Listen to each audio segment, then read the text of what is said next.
शुक्लांबरधरं विष्णुं शशिवर्णं चतुर्भुजं प्रसन्नवदनं ध्यायेत् सर्वविघ्नोपशान्तये। गुरुर्ब्रह्मा गुरुर्विष्णु गुरुर्देवो महेश्वरः गुरु साक्षात् परं ब्रह्म तस्मै श्री गुरुवे नमः। ओम नमः शिवाय। ನಾವು ಶತರುದ್ರ ಸಂಹಿತೆಯನ್ನು ಕೇಳಿಸ್ಕೊತಾ ಇದ್ದೀವಿ. ಶತರುದ್ರ ಸಂಹಿತೆಯಲ್ಲಿ ಶತ ಅಂದರೆ 100 ರುದ್ರನ ಅವತಾರಗಳನ್ನು ಕೇಳಿಸ್ಕೊತಾ ಇದ್ದೀವಿ. ಹೋದ ವಾರದಲ್ಲಿ ಕೆಲವೊಂದು ಅವತಾರಗಳನ್ನು ಕೇಳಿಸ್ಕೊಂಡ್ವಿ. ಈ ಸಲ ನಂದೀಶ್ವರ ಹುಟ್ಟಿದ್ದು, ನಂದೀಶ್ವರನ ಕಥೆಯನ್ನೆಲ್ಲ ನಾವು ಹೋದ ಸಲ ಕೇಳಿಸ್ಕೊಂಡ್ವಿ. ಈ ಸಲ ನಾವು ಕಾಲಭೈರವನ ಕಥೆಯನ್ನು ಕೇಳಿಸ್ಕೊಳ್ಳೋಣ. ಈ ಕಾಲಭೈರವ ಯಾರು ಮತ್ತು ಹೇಗೆ ಅವನು ಬಂದಿದ್ದು, ಮತ್ತು ಶರಭಾಸುರ ಅಲ್ಲ, ಶರಭ ಅವತಾರ ಶಿವ ಪಡ್ಕೊಂಡಿದ್ದು ಅದನ್ನು ತಿಳ್ಕೊಳ್ಳೋಣ ಇವತ್ತಿನ ಸಂಹಿತೆಯಲ್ಲಿ. ಈ ಕಾಲಭೈರವ ಅನ್ನೋದು ನಮಗೆಲ್ಲ ಗೊತ್ತಿದೆ. ಎಲ್ಲಿರೋದು ಅವನು ಕಾಲಭೈರವ? ಕಾಶಿನಲ್ಲಿ ಕ್ಷೇತ್ರಪಾಲ ಕಾಲಭೈರವ ಅಂತೆ. ಕಾಶಿಗೆ ಹೋದವ್ರಿಗೆ, ಕಾಶಿಯಲ್ಲಿರೋರಂತೂ ಯಾವುದೇ ಕೆಲಸ ಅವ್ರು ಮಾಡೋ ಮುಂಚೆ ಕಾಲಭೈರವನ ಅನುಗ್ರಹ ಪಡ್ಕೊಂಡು ಅವ್ರ ಮುಂದೆ ಅವ್ರ ಕೆಲಸವನ್ನು ಮಾಡೋದು ಅಂತ ಹೇಳ್ತಾರೆ. ಈ ಕಾಲಭೈರವ ಯಾರು ಅಂತ ತಿಳ್ಕೊಳ್ಳೋಣ. ನಾವು ಈಗಾಗಲೇ ವಿದ್ಯೇಶ್ವರ ಸಂಹಿತೆ ಫಸ್ಟ್ ಸಂಹಿತೆಯಲ್ಲಿ ಕೇಳಿಸ್ಕೊಂಡ್ವಿ. ಒಂದು ಸಲ ಬ್ರಹ್ಮ ರುದ್ರರಿಗೆ ವಾಗ್ವಾದ, ಬ್ರಹ್ಮ ಮತ್ತು ವಿಷ್ಣುವಿಗೆ ವಾಗ್ವಾದ ಆಯ್ತಂತೆ, ನಾನು ಮೊದಲಿಗ ಅಂತ ಹೇಳಿ. ಈ ರೀತಿ ಈ ವಾಗ್ವಾದ ನಡೆದಿದ್ದು ಯಾಕೆ? ಇದೂ ಶಿವನ ಲೀಲೆ ಅಂತ ಹೇಳ್ತಾರೆ, ಶಿವನ ಮಹಿಮೆ. ಆದ್ದರಿಂದ ಈಗ ವಾಗ್ವಾದ ನಡೆದಿದ್ದು ಅವ್ರ ಮಧ್ಯದಲ್ಲಿ ಅಂತ ಇಲ್ಲಿ ಉಲ್ಲೇಖ ಆಗಿದೆ. ಅವ್ರೇನು ಹೇಳ್ತಾರೆ ಅಂದರೆ, ಶಿವ ಕೂತಿದ್ನಂತೆ. ಆಗ ಬ್ರಹ್ಮ ಮತ್ತು ವಿಷ್ಣುವಿಗೆ ವಾಗ್ವಾದ. ಬ್ರಹ್ಮನಿಗೆ ಅಹಂಕಾರ ಇತ್ತಂತೆ, ನಾನೇ ಈ ಸೃಷ್ಟಿ ಮಾಡೋನು, ನನ್ನಿಂದನೇ ಈ ಸೃಷ್ಟಿ ಎಲ್ಲ ಇದಾಗೋದು, ಆದರೆ ನಾನೇ ದೊಡ್ಡವನು, ಈ ಲೋಕದಲ್ಲೆಲ್ಲ ನಾನೇ ದೊಡ್ಡವನು ಅಂತ. ಆಗ ವಿಷ್ಣು ಹೇಳ್ತಾನಂತೆ, ನೋಡು, ನೀನು ಸೃಷ್ಟಿಯೇನೋ ಮಾಡ್ತೀಯ, ಅದನ್ನೆಲ್ಲ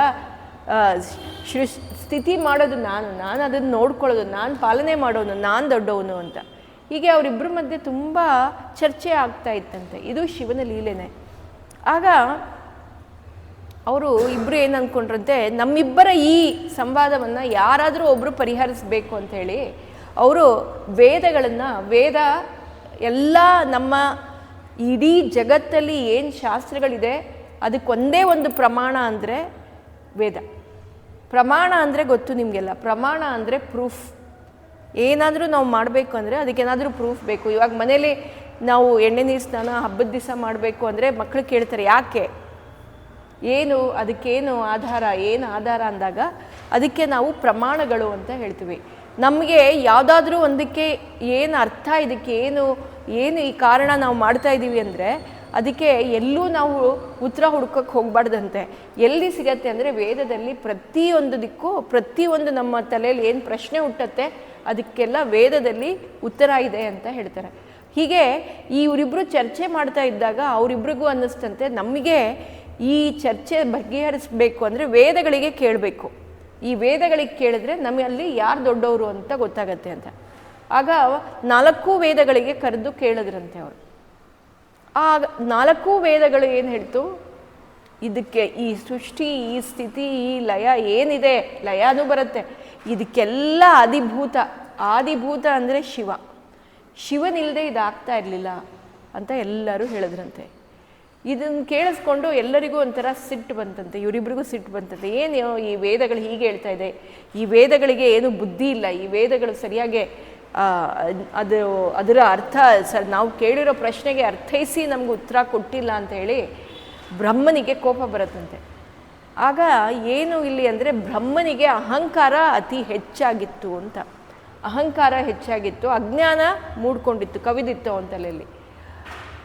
ಇದನ್ನೆಲ್ಲ ಕೇಳಿಸ್ಕೊಳ್ತಾ ಇದ್ದಿದ್ದು ಶಿವ ಅಲ್ಲಿ ತನಕ ತಪಸ್ ಮಾಡ್ತಾ ಇದ್ದವನು ಎಚ್ಚರ ಬಂದು ಅವನು ಆಗ ಒಂದು ಘೋರವಾದ ಏನದು ಬೆಳಕು, ಆಗಲೇ ನಾನು ಹೇಳಿದೆ, ಅದು ಬೆಳಕು ಲಿಂಗಾಕಾರದ ಬೆಳಕು, ಉದ್ದ ಬೆಳಕು. ಹೆಂಗಿತ್ತು ಆ ಬೆಳಕು ಅಂದರೆ ಈ ಬ್ರಹ್ಮ ಮತ್ತು ವಿಷ್ಣುಗೆ ಅದು ನೋಡಲಿಕ್ಕಾಗಲಿಲ್ಲ ಅಂತೆ, ಅಷ್ಟು ಪ್ರಜ್ವಲಿತವಾಗಿತ್ತಂತೆ. ಆ ಬೆಳಕಲ್ಲಿ ಬಂದು ನೀವು ನನ್ನ ಆದಿ ಅಂತ್ಯವನ್ನು ಹುಡುಕಿ, ಯಾರು ಹುಡುಕ್ತೀರಾ ಅವರೇ ಮೊದಲಿಗರು ಅಂತ ಹೇಳಿ, ಆವಾಗ ಈ ಬ್ರಹ್ಮ ಮೇಲ್ಗಡೆ ಹೋಗ್ತಾನೆ, ವಿಷ್ಣು ಕೆಳಗೆ ಹೋಗ್ತಾನೆ, ಹುಡುಕಕ್ಕೆ ಹೋಗ್ತಾರೆ. ಆಗ ಬ್ರಹ್ಮ ಅಡ್ಜಸ್ಟ್ಮೆಂಟ್ ಮಾಡಿಕೊಂಡು ಬರ್ತಾನೆ, ನೀನು ಸುಳ್ಳು ಹೇಳಬೇಕು ಅಂತ ಹೇಳಿ. ಅದೆಲ್ಲ ಕತೆ ಇದೆ ನಮಗೆ. ಆಗ ಇದು ಗೊತ್ತಾದ ಬ್ರಹ್ಮ ಬಂದು ನಾನೇ ನಿನ್ನ ಇದು ಆದಿ ಏನಿದೆ ಅದನ್ನು ನಾನು ಹುಡ್ಕೊಂಬಂದಿದ್ದೀನಿ ಅಂತ ಹೇಳಿದಾಗ ಶಿವನಿಗೆ ಕೋಪ ಬರುತ್ತಂತೆ. ಶಿವನಿಗೆ ಕೋಪ ಬಂದಿದ್ದು, ಆ ಕೋಪದಲ್ಲಿ ಹುಟ್ಟೋದು ಇದು ಭೈರವ ಹುಟ್ಟುತ್ತಾನಂತೆ. ಅವನ ಕೋಪದ ಬೆಟ್ಟಿನ ಕಾಲಿನ ಬೆಟ್ಟು, ಬೆಟ್ಟಿದೇನಿದೆ ಚಿಕ್ಕ ಬೆಟ್ಟು, ಅದರಿಂದ ಹುಟ್ಟೋದು ವೀರಭದ್ರ. ನೋಡಿ, ಕಾಲಭೈರವ. ಆ ಕಾಲಭೈರವ ಹುಟ್ಟಿದ ತಕ್ಷಣ ಭೈರವ ಹುಟ್ಟುತ್ತಾನೆ. ಆ ಭೈರವ ಆಕಾರ ತುಂಬ ಘೋರವಾಗಿರತ್ತಂತೆ, ತುಂಬ ಒಂಥರ ಭಯಾನಕವಾಗಿರತ್ತಂತೆ. ಆ ಭೈರವ ಹುಟ್ಟಿ ಬಂದು ಅವನು ಅಲ್ಲಿ ಆ ಕೋಪ ಅಗ್ನಿ ಮೂರು ಕಣ್ಣಿರುವಂಥ ಭೈರವ ಅಲ್ಲಿ ನೃತ್ಯ ಮಾಡ್ತಾನಂತೆ ಕೋಪದಲ್ಲಿ. ಆ ನೃತ್ಯಕ್ಕೆ ಇಡೀ ಭೂಮಂಡಲ, ಇಡೀ ಈ ಯೂನಿವರ್ಸೇ ಅಲ್ಲಾಡಕ್ಕೆ ಶುರು ಆಗೋಯ್ತಂತೆ. ಅವನು ಯಾವಾಗ ಈ ಥರ ನರ್ತನ ಮಾಡ್ತಾ ಇದ್ದ, ಬ್ರಹ್ಮ ವಿಷ್ಣು ಅಲ್ಲೇ ಇದ್ದವ್ರಿಗೆ ಭಯ ಆಗೋಕ್ಕೆ ಶುರು ಆಯ್ತಂತೆ. ಆಗ ಅದೇ ಕ್ರೋಧದಿಂದಲೇ ಭೈರವ ಏನು ಮಾಡಿದಂತೆ, ಬ್ರಹ್ಮನ ಒಂದು ಶಿರವನ್ನು ಕಟ್ ಮಾಡಿಬಿಡ್ತ. ಆ ಶಿರವನ್ನು ಕಟ್ ಮಾಡಿ, ಅದು ಯಾವಾಗ ಬ್ರಹ್ಮನ ಮೇಲಿನ ಶಿರ ಕಟ್ಟಾಯಿತು, ಆಗ ಬ್ರಹ್ಮನಲ್ಲಿ ಇದ್ದ ಅಜ್ಞಾನ, ನಾನು ಅನ್ನೋ ಅಹಂ ಏನಿತ್ತು ಅದು ನಾಶ ಆಗೋಯ್ತಂತೆ. ಅದು ನಾಶ ಆಗಿ ಆಗ ಬ್ರಹ್ಮ ಅವನು ನಾರ್ಮಲ್ ಪೊಸಿಷನಿಗೆ ಬಂದು, ಆಗ ಶಿವನ ಹತ್ರ ಬಂದುಬಿಟ್ಟು, ಶಿವ ನಾನು ಮಾಡಿದ ತಪ್ಪಾಯಿತು ಅಂತ ಹೇಳ್ತಾನಂತೆ. ಆಗ ಶಿವನಿಗೆ ಇದು ಭೈರವ, ನೀನು ಕಾಲನಾಗಿ ಬಂದಿದೆಯಾ, ಇಲ್ಲಿ ಬ್ರಹ್ಮನ ಶಿರವನ್ನು ಹತ್ಯೆ ಮಾಡಿದೆಯಾ, ನಿನಗೆ ಕಾಲಭೈರವ ಅನ್ನೋ ಹೆಸರು ಬರುತ್ತೆ, ನೀನಿಲ್ಲಿಂದ ಹೊರಟು ನಿನ್ನಲ್ಲಿ ಈಗ ಈ ಬ್ರಹ್ಮನ ಶಿರವನ್ನು ನೀನು ಕಡ್ದಿರೋ ಬ್ರಹ್ಮ ಹತ್ಯೆ ದೋಷ ಬಂದಿದೆ, ಆ ಹತ್ಯೆ ದೋಷವನ್ನು ನೀನು ನಿವಾರಿಸ್ಕೋಬೇಕು ಅಂತ ಕಳಿಸ್ತಾರಂತೆ. ಈ ಕಾಲಭೈರವನಿಗೆ ಏನು ಮಾಡಬೇಕು, ನೀನು ಯಾಕೆ ಈ ಬ್ರಹ್ಮ ಸೃಷ್ಟಿ ಮಾಡೋನಿಗೆ ಶಿರವನ್ನು ಕಡ್ದಿದ್ಯಾ ಅಂದಿದ್ದಕ್ಕೆ ನಿನಗೆ ಕಾಲ ಅಂತ ಹೆಸರು, ಕಾಲಭೈರವ ಅಂತ. ಸರಿ ಅಂತ ಹೇಳ್ತಾನಂತೆ. ಆಗ ಇವನು ಅದಕ್ಕೇನು ಹೇಳ್ತಾರೆ ಅಂದರೆ, ಆ ಕಪಾಲ ತಲೆ ಏನು ಹೊಡೆದಿರ್ತಾರೆ ಸ್ಕಲ್, ಅದಕ್ಕೆ ಕಪಾಲ ಅಂತ ಹೇಳ್ತಾರೆ.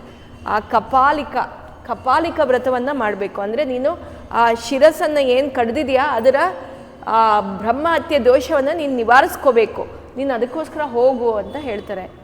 ಆಗ ಬ್ರಹ್ಮ ಈ ಬ್ರಹ್ಮನ ಹತ್ಯೆಯ ದೋಷ ಕಾಲಭೈರವನಿಗಿರೋದ್ರಿಂದ ಅವನು ಇದನ್ನು ನಾನು ನಿವಾರಿಸ್ಕೋಬೇಕು ಅಂತ ಆ ಬ್ರಹ್ಮನ ಶಿರದ ಕಪಾಲವನ್ನು ಕೈಯಲ್ಲಿ ಇಟ್ಕೊಂಡು ಹೋಗ್ತದಂತೆ.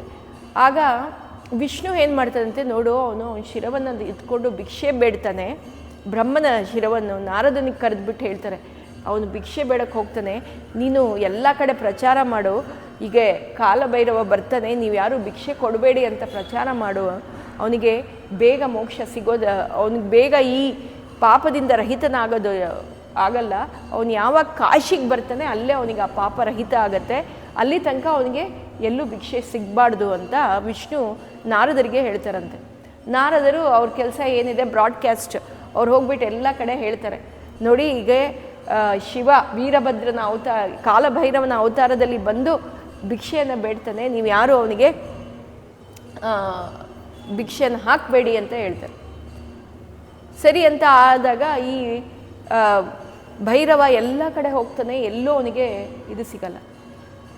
ಆಗ ಅವನು ಹೀಗೆ ಎಲ್ಲ ಕಡೆ ನಡ್ಕೊಂಡು ಬಂದು ಕಾಶಿ ಕ್ಷೇತ್ರಕ್ಕೆ ಹೋಗ್ತಾನಂತೆ. ಕಾಶಿ ಕ್ಷೇತ್ರಕ್ಕೆ ಹೋಗಿದ ತಕ್ಷಣ ಅಲ್ಲಿ ಸಾಕ್ಷಾತ್ ಶಿವ, ವಿಶ್ವನಾಥ ಮತ್ತು ಪಾರ್ವತಿ, ಅನ್ನಪೂರ್ಣೇಶ್ವರಿ ಅಲ್ಲಿರೋದು. ಸೊ ಅವರು ಅನ್ನಪೂರ್ಣೇಶ್ವರಿ ಭಿಕ್ಷೆಯನ್ನು ಕೊಡ್ತಾಳೆ. ಯಾವಾಗ ಅನ್ನಪೂರ್ಣೇಶ್ವರಿ ಭಿಕ್ಷೆಯನ್ನು ಕೊಡ್ತಾಳೆ ಆಗ ಅವ್ರ ಕೈಯಲ್ಲಿದ್ದ ಕಪಾಲ ಕೈಯಿಂದ ಬಿಡ್ದೋಗತ್ತಂತೆ. ಭೈರವನ ಕೈಯಿಂದ ಆ ಕಪಾಲ ಅಲ್ಲಿ ಬಿದ್ದು ಆ ಜಾಗಕ್ಕೆ ಅದು ಕಪಾಲಭಾತಿ ಅಂತ ಹೇಳ್ತಾರೆ. ಆ ಕಪಾಲಭಾತಿ ಮಾಡಿದ್ದು ನಾವು ಇದರಲ್ಲಿ ಎಲ್ಲಿ ಬದ್ರಿನಾಥದಲ್ಲಿ ಇದು ಮಾಡ್ತಾರೆ, ಶ್ರಾದ್ದ ಮಾಡ್ತಾರೆ. ಆ ಜಾಗಕ್ಕೆ ಕಪಾಲ ಎಲ್ಲಿ ಬಿದ್ದಿದೆ ಅಲ್ಲಿ ಅಂತ ಹೇಳ್ತಾರೆ. ಇಲ್ಲಿ ಯಾವಾಗ ಅವನ ಕೈಯಿಂದ ಅದು ಬಿಟ್ಟು ಹೋಗುತ್ತೆ ಅಲ್ಲಿಗೆ ಅವನ ಆ ಬ್ರಹ್ಮಹತ್ಯೆ ದೋಷ ನಿವಾರಣೆ ಆಯಿತು ಅಂತ. ಮತ್ತು ಆಗ ಶಿವ ಪಾರ್ವತಿಯರು ಅಲ್ಲಿ ಆ ಕಾಲಭೈರವ, ಅವನು ಕಾಲಭೈರವನಾಗಿದ್ರೇನು ಶಿವನ ಹೇಳ್ತಾನೆ, ಯಾರು ಈ ಕ್ಷೇತ್ರಕ್ಕೆ ಬಂದು ಈ ರೀತಿ ವಿಶ್ವನಾಥ ಮತ್ತು ಈ ಭೈರವನ ಅನುಗ್ರಹ ಪಡ್ಕೋತಾರೆ ಅವರಿಗೆ ಯಾವ ಹತ್ಯೆ, ಯಾವ ಕೆಟ್ಟ ಕಾರ್ಯ ಮಾಡಿರಲಿ, ಅಧರ್ಮ ಕಾರ್ಯ ಮಾಡಿರಲಿ, ಅದರಿಂದ ಎಲ್ಲ ಮೋಕ್ಷ ಸಿಗುತ್ತೆ ಮತ್ತು ಅವರಿಗೆ ಪುನರ್ಜನ್ಮ ಬರೋದಿಲ್ಲ ಅಂತ ಹೇಳ್ತಾರೆ. ಅದಕ್ಕೆ ಕಾಶಿ ಕ್ಷೇತ್ರಕ್ಕೆ ಹೋಗಬೇಕು ಅಂತ ಹೇಳೋದು. ವಾರಣಾಸಿಗೆ ಹೋಗ್ಬಿಟ್ಟು ಅಲ್ಲಿ ನಾವು ಭೈರವನ ಹಾಗೆ ಇವ್ರನ್ನ ವಿಶ್ವನಾಥನ ದರ್ಶನವನ್ನು ಪಡಿಬೇಕು. ಮತ್ತು ಅಲ್ಲಿ ಅನ್ನಪೂರ್ಣ ದೇವಿ ಇದ್ದಾಳೆ, ಅವಳು ನಮಗೇನು ಬೇಕೋ ಅದನ್ನು ಅನುಗ್ರಹಿಸ್ತಾಳೆ ಅಂತ ಹೇಳಿ ಆ ಕಾಶಿ ಕ್ಷೇತ್ರದ ಮಹಿಮೆಯನ್ನು ಇಲ್ಲಿ ಹೆಚ್ಚಾಗಿ ಹೇಳಿದ್ದಾರೆ. ಅಲ್ಲಿ ಒಳ್ಳೆಯ ತೀರ್ಥಗಳಿದೆ. ಆ ತೀರ್ಥ ಅಂದರೆ ಈ ಭೈರವ ಯಾವಾಗ ಅವನಿಗೆ ಬ್ರಹ್ಮಹತ್ಯೆ ದೋಷದಿಂದ ಮೋಕ್ಷ ಸಿಗಬೇಕು ಅಂದಾಗ ಅವನು ಎಲ್ಲ ತೀರ್ಥಗಳಲ್ಲಿ ಸ್ನಾನ ಮಾಡಿ ಆ ಕಪಾಲವನ್ನು ಇಟ್ಕೊಂಡು ಭಿಕ್ಷೆ ಬೇಡಕ್ಕೆ ಹೋಗ್ತಾನೆ. ಆ ಕಪಾಲ ಅವನ ಕೈನಿಂದ ಬಿಟ್ಟು ಹೋಗ್ತಾ ಇರಲ್ಲ. ಅದಕ್ಕೆ ವಾರಣಾಸಿಗೆ ಬಂದಾಗ ಆ ಕಪಾಲ ಅವನ ಕೈಯಿಂದ ಹೋಯಿತು. ಅಂದರೆ ನಮ್ಮ ಅಧರ್ಮಗಳು ನಾವೇನು ಮಾಡಿರ್ತೀವಿ, ನಾವು ಏನು ಅಧರ್ಮ ಕಾರ್ಯಗಳನ್ನು ಮಾಡಿರ್ತೀವಿ ಅದು ನಮ್ಮನ್ನು ಬಿಟ್ಟು ಹೋಗಲ್ವಂತೆ, ಅದು ನಮ್ಮನ್ನು ಹಿಂದೆ ಹಿಂಬಾಲಿಸ್ತಾ ಇರುತ್ತಂತೆ.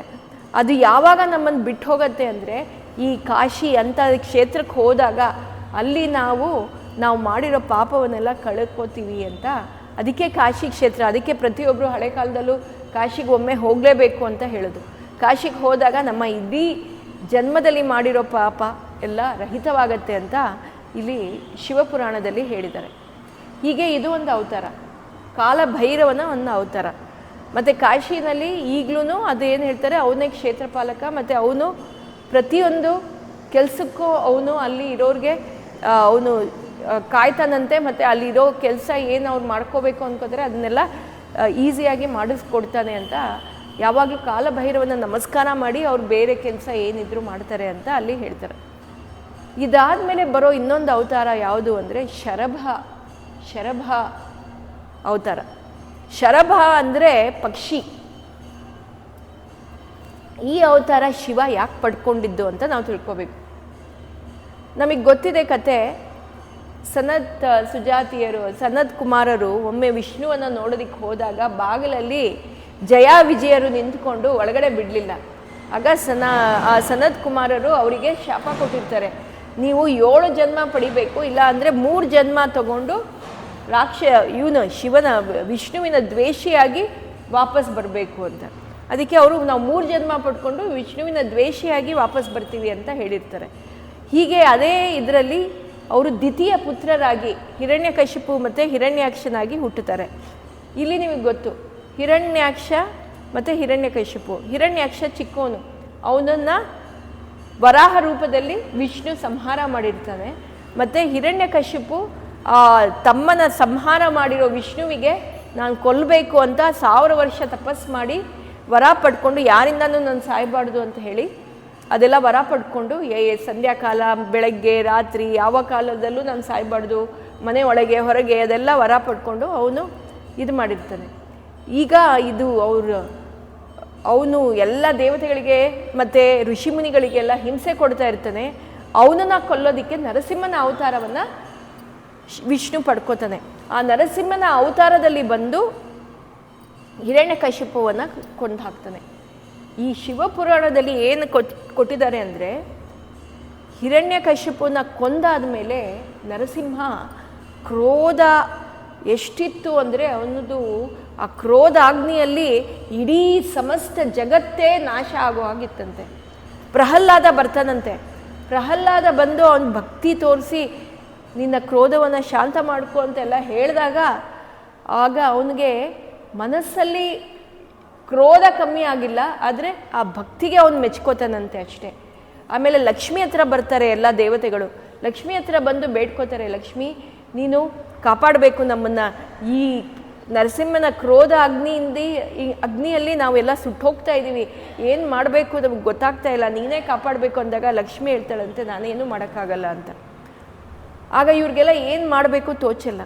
ಎಲ್ಲರೂ ಅಲ್ಲಿರೋರೆಲ್ಲ ಇವಾಗ ನಾವು ಶಿವನ ಹತ್ರ ಹೋಗಿ ಬೇಡ್ಕೊಳ್ಳೋಣ, ವಿಷ್ಣು ಮತ್ತು ಶಿವ ಒಬ್ಬರೇ ಆದ್ದರಿಂದ ಶಿವನ ಹತ್ರ ಹೋಗಿ ಬೇಡ್ಕೊಳ್ಳೋಣ ಅಂತ ಶಿವನ ಹತ್ರ ಹೋಗ್ತಾರಂತೆ.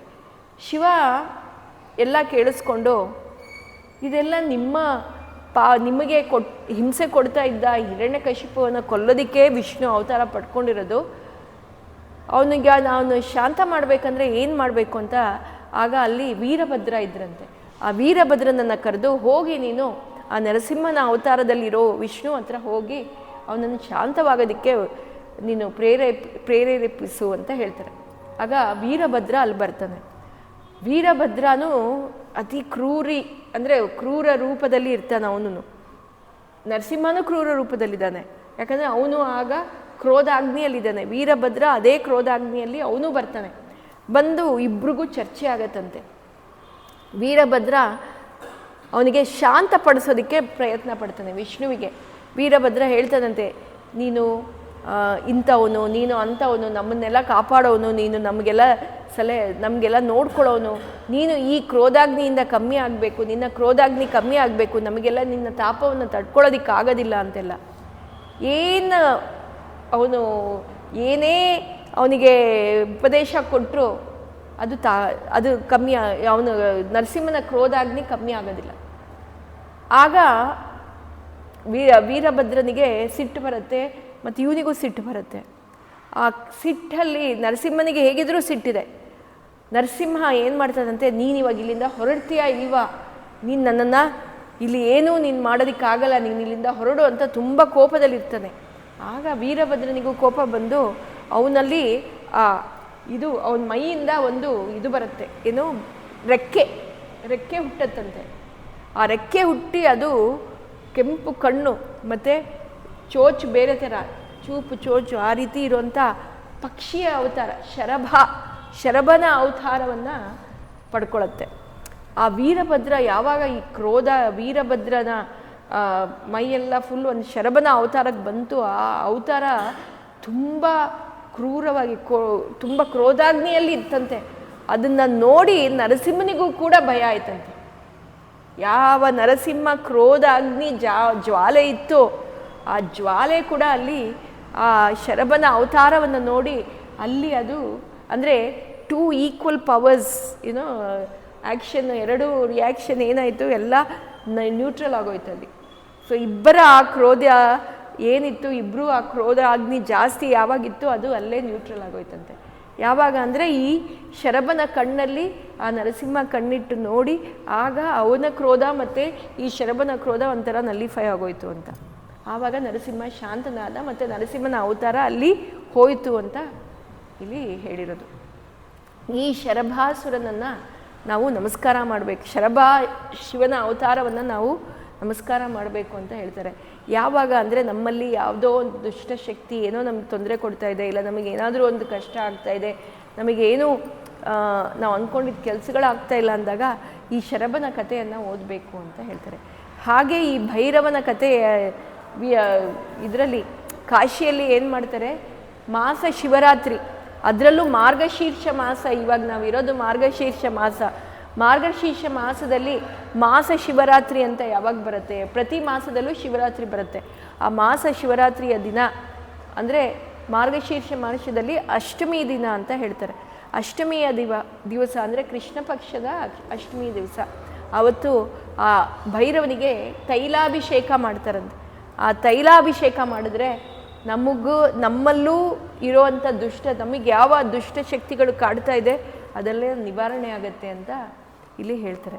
ಯಾಕಂದರೆ ಭೈರವನಿಗೆ ಅಷ್ಟು ಪವರ್ ಇತ್ತು, ಅವನು ಎಲ್ಲ ನಮ್ಮ ಅಧರ್ಮವನ್ನು ತಡೆಯೋವಂಥವನು ಅಂತ ಇದನ್ನು ಹೇಳ್ತಾರೆ. ಈ ಶರಭನ ಕಥೆ ಕೇಳಿಸ್ಕೊಂಡ್ರೆ ನಮಗೆಲ್ಲ ಬೇಗ ಮುಕ್ತಿನೂ ಸಿಗತ್ತೆ ಅಂತ. ಭೈರವ ಮತ್ತು ಶರಭನ ಕಥೆ ನಾವು ಇವತ್ತು ಕೇಳಿಸ್ಕೊಂಡಿರೋದ್ರಿಂದ ನಮಗೆ ಮುಕ್ತಿ ಬೇಗ ಸಿಗತ್ತೆ. ಇನ್ನೊಂದು ಅವತಾರ ಯಾವುದು ಅಂದರೆ ಯಕ್ಷೇಶ್ವರ. ಸಮುದ್ರ ಮಂಥನ ಆಯಿತು. ನಿಮಗೆಲ್ಲ ಗೊತ್ತು ಸಮುದ್ರ ಮಂಥನ ಆಯಿತು. ಸಮುದ್ರ ಮಂಥನ ಮಾಡಿದಾಗ ಹಾಲಾಹಲ ವಿಷ ಬಂತು. ಆ ವಿಷವನ್ನು ಶಿವನು ಕುಡ್ದ. ಈ ಲೋಕವನ್ನೆಲ್ಲ ಲೋಕವನ್ನೆಲ್ಲ ಉಳಿಸ್ದ. ಅಲ್ಲಿ ಉಚ್ಚೈಶ್ರವ ಐರಾವತ ಗಜ ಅಂದರೆ ಅದು ಆನೆ. ಉಚ್ಚೈಶ್ರವ ಅನ್ನೋದು ಇದು ಕುದುರೆ. ಅದನ್ನು ಕೂಡ ಇವರೇ ಇಟ್ಕೋತಾರೆ. ಮತ್ತು ಕಲ್ಪವೃಕ್ಷ ಅದನ್ನು ಕೂಡ ಇಂದ್ರನೇ ಇಟ್ಕೋತಾನೆ. ಎಲ್ಲ ಇಂದ್ರ ಪಡ್ಕೊಂಡಿರೋದು. ಈ ರೀತಿ ಎಲ್ಲವನ್ನು ಪಡ್ಕೊಂಡು ಇಂದ್ರ ಮತ್ತು ದೇವತೆಗಳಿಗೆ ಒಂಥರ ಕಲ್ಪವೃಕ್ಷ, ಕಾಮಧೇನು ಇವೆಲ್ಲ ಅವ್ರ ಹತ್ರ ಇರುತ್ತಲ್ಲ, ಅಹಂಕಾರ ಬಂದ್ಬಿಡತ್ತಂತೆ ಎಲ್ಲ ದೇವತೆಗಳಿಗೆ. ನಮ್ಮನ್ನು ಯಾರೂ ಇವಾಗ ಏನು ಮಾಡೋಕ್ಕಾಗಲ್ಲ, ನಮ್ಮ ಹತ್ರ ಎಲ್ಲ ಇದೆ. ಮತ್ತು ಅವ್ರಿಗೆಲ್ಲ ಅಮೃತನೂ ಸಿಗತ್ತೆ, ದೇವತೆಗಳಿಗೆ ಅಮೃತ ಸಿಗತ್ತೆ. ಇಲ್ಲಿ ಕತೆ ನಮ್ಗೆ ಇನ್ನೊಂದು ಏನಂದರೆ, ಅಮೃತ ಸಿಕ್ಕಿದಾಗ ಒಬ್ಬ ಅಸುರ ಮಾತ್ರ, ರಾಹು, ಅವನೇನು ಮಾಡ್ತಾನೆ, ಅವನು ದೇವತೆಗಳ ಸಾಲಲ್ಲಿ ಬಂದು ಕೂತ್ಕೊಂಡು ಅವನು ಇದನ್ನು ಪಡ್ಕೋತಾನೆ. ಏನು ಅವನಿಗೆ ಅಮೃತ ಸಿಕ್ಬಿಡತ್ತೆ. ಇದು ಸೂರ್ಯ ಚಂದ್ರ ನೋಡಿಬಿಟ್ಟು ಇವನು ಅಸುರ ಅಂತ ಹೇಳಿ, ಆಗ ಮೋಹಿನಿ ಅವತಾರದಲ್ಲಿದ್ದ ವಿಷ್ಣು ಅವನ ಶಿರವನ್ನು ಕಡಿದು ಆ ಶಿರಸ್ಸು ಒಂದು ಭಾಗ ಮತ್ತು ಮೈ ಒಂದು ಭಾಗ ಆಗಿ ರಾಹು ಕೇತುವಾಗಿ ಗ್ರಹಗಳಾಗಲಿ ಅಂತ ಅಲ್ಲಿ ಅವರಿಗೆ ಇದು ಕೊಡೋದು, ವರ ಕೊಡೋದು ವಿಷ್ಣು. ಇದು ನಾವು ಇದರಲ್ಲಿ ಭಾಗವತದಲ್ಲಿ ಕೇಳಿಸ್ಕೊಂಡಿದ್ದೀವಿ. ಹೀಗಾದಾಗ ಈ ರಾಹು ಕೇತು ಎಲ್ಲ ಇದ್ದಾರೆ, ಅವ್ರಿಗೂ ಇನ್ನೂ ಒಂದು ಗ್ರಹಗಳ ಸ್ಥಾನವನ್ನು ವಿಷ್ಣು ಕರುಣಿಸಿದ್ದಾನೆ. ಇದನ್ನೆಲ್ಲ ತಿಳ್ಕೊಂಡು ಈ ಇಂದ್ರನಿಗೆ ತುಂಬ ಅಹಂಕಾರ ಬಂದ್ಬಿಟ್ಟಿತ್ತಂತೆ. ಈ ಇಂದ್ರನ ಅಹಂಕಾರವನ್ನು ಧ್ವಂಸ ಮಾಡೋದಕ್ಕೆ ಯಕ್ಷೇಶ್ವರನಾಗಿ ಶಿವ ಬರ್ತಾನೆ. ಅವನೇನು ಮಾಡ್ತಾನೆ, ಒಂದು ಯಕ್ಷನಾಗಿ ಇಂದ್ರಲೋಕಕ್ಕೆ ಬರ್ತಾನಂತೆ. ಇಂದ್ರಲೋಕಕ್ಕೆ ಬಂದು ಎಲ್ಲರೂ ಖುಷಿಯಲ್ಲಿ ಕುಪ್ಪಳಿಸ್ತಾ ಇರ್ತಾರಂತೆ. ಅವ್ರ ಹತ್ರ ಮಾತಾಡ್ತಾನಂತೆ, ಏನು ಹೇಗಿದ್ದೀರಾ ನೀವೆಲ್ಲ, ಹೇಗೆ ಅಂತ. ಆಗ ನಿಮ್ಗೆ ಯಾವ ಭಯವೂ ಇಲ್ವಾ, ಈಗ ನಿಮಗೆ ಯಾವ ರಾಕ್ಷಸರ ಭಯವೂ ಇಲ್ವಾ ಏನು ಅಂತ. ಆಗ ಇಂದ್ರ ಹೇಳ್ತಾನಂತೆ, ಯಾವ ರಾಕ್ಷಸರು ನಮಗೇನು ಮಾಡೋಕ್ಕಾಗತ್ತೆ, ಯಾವ ಅಸುರರು ನಮಗೇನು ಮಾಡೋಕ್ಕಾಗತ್ತೆ, ನಮ್ಮ ಹತ್ರ ಕಾಮಧೇನು ಇದೆ, ನಮ್ಮ ಹತ್ರ ಕಲ್ಪವೃಕ್ಷವಿದೆ, ನಮ್ಮ ಹತ್ರ ಇದು ಉಚ್ಚೈಶ್ರವ ಮತ್ತು ಐರಾವತ ಇದೆಲ್ಲ ಇದೆ, ನಮಗೆ ಯಾವ ಇದು ಏನು ಮಾಡೋಕ್ಕಾಗಲ್ಲ ಅಂತ. ಹೌದಾ ಶಿವ ಅಂತ ಇವ್ರಿಗೆ ಗೊತ್ತಿಲ್ಲ. ಯಕ್ಷ ಹೇಳ್ತಾನಂತೆ, ಹಾಗಿದ್ರೆ ಏನು ಬೇಡ, ನಾನು ಒಂದೇ ಒಂದು ಹುಲ್ಲು ಕಡ್ಡಿಯನ್ನು ಇಲ್ಲಿ ಹಾಕ್ತೀನಿ. ಆ ಹುಲ್ಲು ಕಡ್ಡಿಯನ್ನು ನೀವು ಎತ್ತಿದ್ರೆ ನೀವು ಹೇಳೋ ಮಾತನ್ನು ನಂಬ್ತೀನಿ ಅಂತ ಹೇಳ್ತಾನಂತೆ. ಹುಲ್ಲು ಕಡ್ಡಿನ ಅಂತ ಎಲ್ಲರೂ ನಗ್ತಾರಂತೆ. ನಕ್ಕಿ ಅದೇನು ಹಾಕ್ತೀಯ, ಹಾಕು ಪರವಾಗಿಲ್ಲ ನೋಡೋಣ, ನಮಗೆ ಆಗದೆ ಇರೋವಂಥದ್ದು ಏನು ಅಂತ ಹೇಳಿ ಆ ಹುಲ್ಲು ಕಡ್ಡಿಯನ್ನು ಆಸ್ಥಾನದಲ್ಲಿ ಅಲ್ಲೊಂದು ಇಡ್ತಾನಂತೆ ಯಕ್ಷ. ಆ ಹುಲ್ಲು ಕಡ್ಡಿ ಎತ್ತೋದಕ್ಕೆ ಅಲ್ಲಿರೋ ಬೇರೆ ದೇವತೆಗಳೆಲ್ಲ ಪ್ರಯತ್ನ ಪಡ್ತಾರೆ. ಯಾರು ಪ್ರಯತ್ನ ಪಟ್ಟರು ಆ ಹುಲ್ಲು ಕಡ್ಡಿಯನ್ನು ಎತ್ತೋದಕ್ಕೆ ಆಗೋದಿಲ್ಲ. ಎಷ್ಟು ಕಷ್ಟಪಟ್ಟರು ಅವ್ರಿಗೆ ಆ ಹುಲ್ಲು ಅದು ಏನು ಇಷ್ಟು ಕಡ್ಡಿ ಅಲ್ವಾ, ಅದನ್ನು ಎತ್ತೋದಕ್ಕೆ ಆಗಲಿಲ್ಲ ಅಂತ. ಆವಾಗ ಇವರು ಇಂದ್ರನಿಗೆಲ್ಲ ಅರಿವಾಗತ್ತಂತೆ, ಓ ಇದು ಯಾರೋ ಮಹಾನ್ ಪುರುಷ ಬಂದಿರೋದಿದು, ನಮ್ಮನ್ನು ಟೆಸ್ಟ್ ಮಾಡೋದಕ್ಕೆ ಬಂದಿರೋದು, ನಾನಿವಾಗ ಇದನ್ನು ಸರಿಯಾಗಿ ಮಾಡಬೇಕು ಅಂತ ಹೇಳಿ ಆವಾಗ ಆ ಯಕ್ಷ ಪುರುಷನಿಗೆ ಅವರು ಸರೆಂಡರ್ ಆಗ್ತಾರೆ, ನಮಸ್ಕಾರ ಮಾಡ್ತಾರೆ. ಆಗ ಆ ಯಕ್ಷೇಶ್ವರನಾಗಿ ಶಿವನ ಅವತಾರದಲ್ಲಿ ಕಾಣಿಸ್ಕೊಂಡು ಹೇಳ್ತಾನಂತೆ, ಯಾವಾಗಲೂ ನಮ್ಮಲ್ಲಿ ಏನಿದೆ ಅನ್ನೋದನ್ನು ನಾವು ಅಹಂಕಾರದಲ್ಲಿ, ನಮ್ಮ ಹತ್ರ ಏನಿದ್ರು ನಮ್ಮಲ್ಲಿ ಅಹಂ ಅನ್ನೋದು ಹುಟ್ಟಬಾರ್ದು ಅಂತ ಯಕ್ಷೇಶ್ವರ ಅಲ್ಲಿ ನಮಗೆ ಆ ಒಂದು ವಿದ್ಯೆಯನ್ನು ಹೇಳ್ಕೊಟ್ಟಿರೋದು. ಎಷ್ಟೇ ನಮ್ಮಲ್ಲಿ ಏನೇ ಹಣ ಇರಲಿ, ಏನೇ ಇರಲಿ, ಹಣ ಯಾವತ್ತಿದ್ರೂ ಬರೀ ಅದು ಶಾಶ್ವತ ಅಲ್ಲ, ಇರುವಾಗ ಮಾತ್ರ ಇರುತ್ತೆ. ಆದರೆ ನಮ್ಮಲ್ಲಿ ಎಲ್ಲ ಇದೆ, ನಮ್ಮನ್ನು ಯಾರೂ ಏನೂ ಮಾಡೋದಕ್ಕಾಗಲ್ಲ ಅಂತ ಹೇಳಬಾರ್ದು. ಆದ್ದರಿಂದ ಇದನ್ನು ಆ ದೇವತೆಗಳಿಗೆ, ಇಂದ್ರ ದೇವತೆಗಳಿಗೆ ಮತ್ತು ಅಲ್ಲಿರೋ ಎಲ್ಲ ದೇವತೆಗಳಿಗೂ ತಿಳಿಸ್ಕೊಡೋದಕ್ಕೆ ಯಕ್ಷೇಶ್ವರನ ಅವತಾರವನ್ನು ಪಡ್ಕೊಂಡ. ಹೀಗೆ ಶಿವನ ಇನ್ನೂ ಹಲವಾರು ಅವತಾರಗಳನ್ನು ನಾವು ಈ ಸಂಹಿತೆಯಲ್ಲಿ ನಾವು ಕೇಳಿಸ್ಕೋತೀವಿ, ಶತರುದ್ರ ಸಂಹಿತೆಯಲ್ಲಿ. ಅದರಲ್ಲಿ ಕೆಲವೊಂದು ಇದೆ ಇಂಪಾರ್ಟೆಂಟು, ಅದನ್ನು ನಾನು ಹೇಳಿ ಈ ಶತರುದ್ರ ಸಂಹಿತೆಯನ್ನು ಮುಗಿಸಿ ಆಮೇಲೆ ಕೋಟಿ ರುದ್ರ ಸಂಹಿತೆಗೆ ಹೋಗ್ತೀವಿ. ಇವತ್ತಿಂದ ಮುಗಿಸಿ. ಹರೇ ಹರೇ ಮೇ ಹರಪಾತಕಾನಿ ಹರೇ ಹರೇ ಮೇ ಕುರುಮಂಗಳಾನಿ ಹರೇ ಹರೇ ಮೇ ತವ ದೇಹಿ ದಾಸ್ಯಂ ಹರೇ ಹರೇ ಮೇ ತವ ಭಕ್ತಿರಸ್ತು ಹರೆಯೇ ನಮಃ ಹರೆಯೇ ನಮಃ